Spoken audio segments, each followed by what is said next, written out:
Evangelho do dia. Eis que no mesmo dia iam dois deles para uma aldeia, que distava de Jerusalém 60 estádios, cujo nome era Emaús. E iam falando entre si de tudo aquilo que havia sucedido. E aconteceu que indo eles falando entre si e fazendo perguntas um ao outro, o mesmo Jesus se aproximou, e ia com eles. Mas os olhos deles estavam como que fechados, para que o não conhecessem. E ele lhes disse: Que palavras são essas que caminhando trocais entre vós, e por que estáis tristes? E respondendo um, cujo nome era Cleopas, disse-lhe: És tu só peregrino em Jerusalém, e não sabes as coisas que nela têm sucedido nestes dias? E ele lhes perguntou: Quais?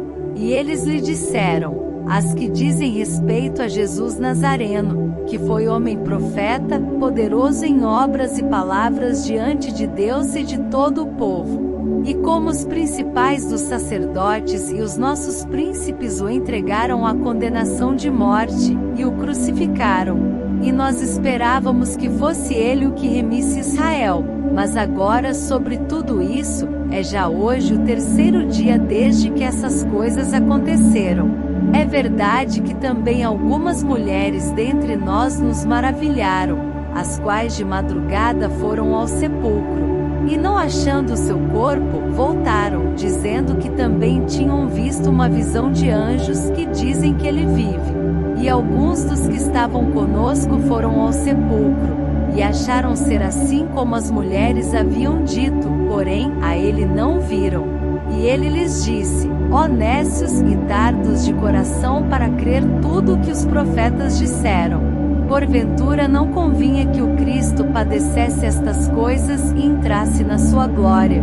E começando por Moisés e por todos os profetas, explicava-lhes o que dele se achava em todas as Escrituras.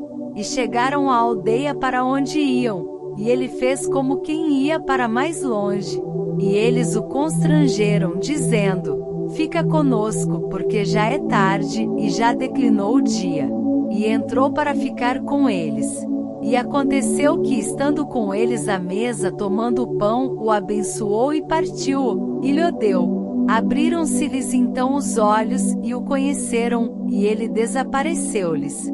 E disseram um para o outro: Porventura não ardia em nós o nosso coração quando, pelo caminho, nos falava, e quando nos abria as Escrituras?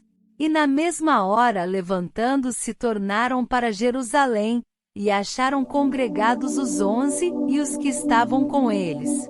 Os quais diziam: Ressuscitou verdadeiramente o Senhor e já apareceu a Simão. E eles lhes contaram o que lhes acontecerá no caminho, e como deles fora conhecido no partir do pão. Lucas 24, 13 e fim 35.